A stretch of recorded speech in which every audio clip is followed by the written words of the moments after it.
ایک صاحب بہت پریشان میرے پاس آئے اور بتایا کہ آئے روز کے ٹرانسفر سے تنگ آ چکے ہیں اور نوکری بھی نہیں چھوڑ سکتے۔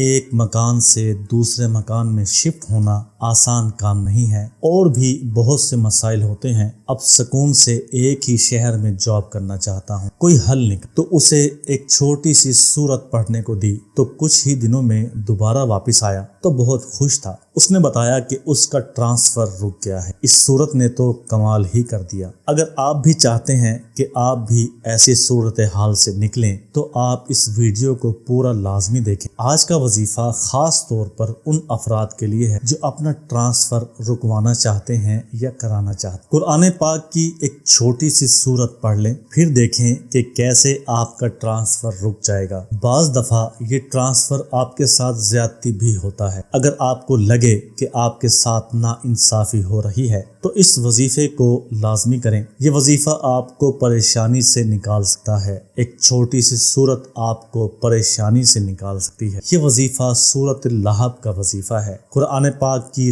30ویں پارے میں یہ سورت موجود ہے۔ یہ سورت 5 آیات، 20 الفاظ اور 77 حروف پر مشتمل سورت ہے۔ اس سورت میں ابو لہب کا اور اس کی بیوی کا ذکر کیا گیا ہے۔ ابو لہب نبی کریم صلی اللہ علیہ وسلم کا چچا اور عبد المطلب کا بیٹا تھا، لیکن رسول اللہ صلی اللہ علیہ وسلم کا بہت بڑا دشمن تھا۔ اور اس کی بیوی جمیل بنت حرب بن امیہ، ابو سفیان کی بہن، وہ بھی زیادہ نبی کریم صلی اللہ علیہ وسلم کی دشمن تھی اور نبی کریم صلی اللہ علیہ وسلم کے راستے میں کانٹے بچھایا کرتی تھی۔ ابو لہب کی کنیز صوبیہ نے کچھ عرصہ نبی کریم صلی اللہ علیہ وسلم کو دودھ پلایا تو ابو لہب نبی کریم صلی اللہ علیہ وسلم کی معجزات کو جادو سکتا تھا اور ہمیشہ رسول اللہ صلی اللہ علیہ وسلم کی مخالفت کرتے ہوئے اسلام کی تبلیغ میں رکاوٹ ڈالا کرتا تھا۔ اس نے قریش کے لوگوں کے ساتھ مل کر رسول اللہ صلی اللہ علیہ وسلم کو رات کے وقت قتل کرنے کا ارادہ بھی کیا تھا۔ ابو لہب کے بیٹوں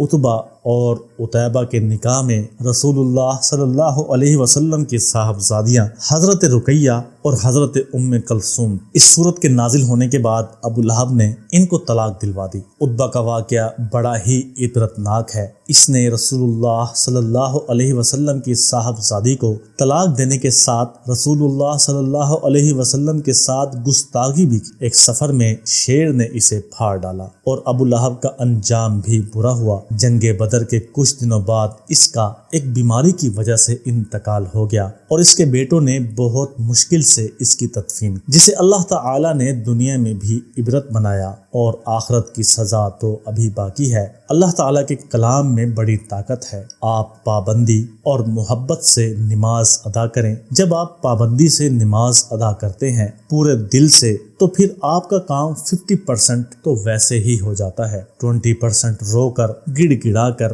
اللہ تعالیٰ سے دعا مانگنے سے ہو جاتا ہے۔ یہ 70% کام تو ایسے ہو گیا، باقی 30% آپ کی تھوڑی سی محنت سے ہو سکتا ہے۔ اگر آپ اللہ سے اپنا تعلق مضبوط کر لیں، اللہ سے جتنا تعلق مضبوط ہوگا، جتنا اچھا ہوگا، اتنا ہی آپ کی پریشانیاں کم سے کم ہوں گی۔ آپ کا تعلق اللہ سے اچھا ہوگا، مضبوط ہوگا، اس کی حکم کی تعمیل کریں گے تو یقین کریں ایک دن ایسا آئے گا کہ آپ کو زبان سے دعا نہیں مانگنا پڑے گی، آپ صرف دل میں سوچیں گے اور آپ کا کام ہو جائے گا۔ اللہ تعالیٰ بڑا مہربان ہے، کسی کو بھولتا نہیں ہے۔ ہم ہی ہیں جو اللہ تعالیٰ کو بھول جاتے ہیں۔ اپنے آپ کو یہ بتاتا ہوں کہ آپ نے اس وظیفے کو کیسے کرنا ہے۔ مشکل نہیں ہے، بہت ہی آسان طریقہ ہے۔ آپ نے صرف اس سورت کو پڑھنا ہے۔ کب پڑھنا ہے، کیسے پڑھنا ہے، وہ میں آپ کو ابھی بتاتا ہوں۔ آپ نے سب سے پہلے نماز کی پابندی کرنی ہے۔